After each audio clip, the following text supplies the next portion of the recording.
why and how to handle money through your bank account.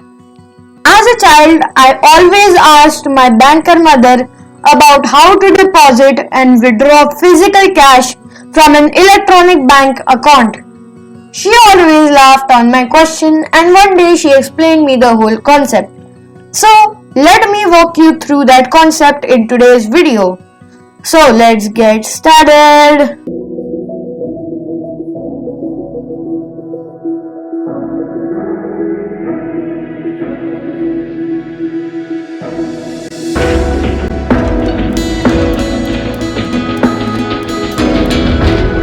So, she told me that many customers, more than 30,000 to 40,000 customers from every single branch of a bank manage crores of money through their bank account.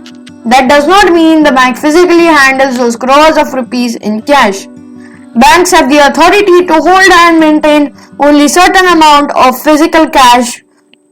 Some small banks are allowed to hold up to rupees 15 lakhs and large banks are allowed to hold up to rupees 50 lakh in cash per day. Whenever customers come to the bank to deposit or to withdraw money, the bank manages to give cash payment and accept cash within this permissible cash retention maintenance limit of the bank.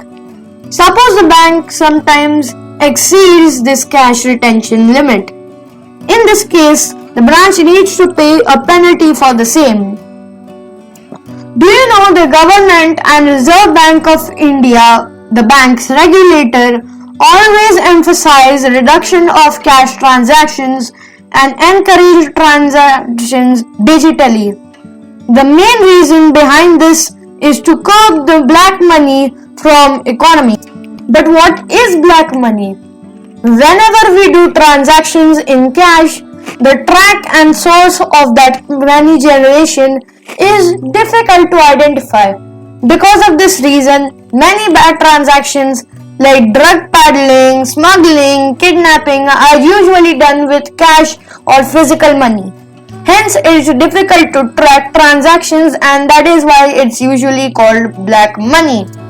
Whereas, when you do transactions through your bank account and transfer funds online, electronically without physical money, the track or source of those transactions is very easily identified, and that is why it's called white money. White money boosts our economy, brings transparency in the banking system and in our economy. That is why banks are called the lifeline of economy. Hence, it's very important to understand that whenever you want to give money to any person or accept money from any person, instead of accepting or making the payment in cash, do the payment or accept the money through your bank account. Thus, you will have the record for the said transaction for your future reference needs. Now, we understand why we need to deposit, withdraw and transfer funds through our bank account. When we open a savings bank account with the bank usually gives us an account opening kit, which usually consists of a checkbook of your personal name, an ATM or debit card, a passbook in digital services like SMS alert, mobile banking and internet banking and etc. For learning the savings account in more detail, I recommend checking out my first video on savings bank account, whose link is given in the description box below. If you understand that concept clearly, then you will be able to understand this concept easily too. First thing here that you need to understand is that anybody can deposit or credit money to your bank account. Means anybody can give you money without your permission, whereas nobody can withdraw, debit or remove money from your bank account without your permission, not even your banker or your close relative. To remove, debit or withdraw money from your bank account, you need to give your banker a debit authority to debit your account with certain amount of money. That debit authority can be given through a check leave. In my next video, I will explain about how to draw a check to transfer and withdraw funds from your bank account.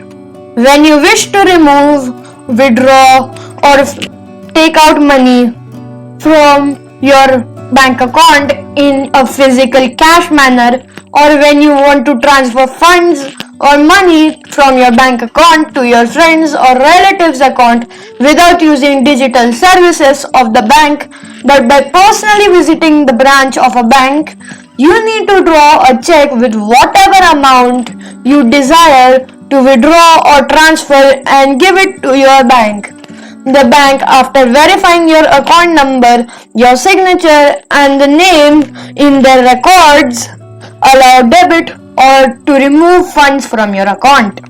Further, here is one more golden rule of accounting that applies in reverse order as stated below. Golden rule of accounting. Debit is what comes in and credit is what goes out. Debit is the receiver and credit is the giver. Golden rule applies reverse in banking. Debit is what goes out and credit is what comes in. So, if you deposit some money in your savings bank account, it means that money comes into your account. Whereas when you make payments to any person, that amount gets debited from your savings account. Hence, debit payment reduces your account balance and credit deposit increases your account balance.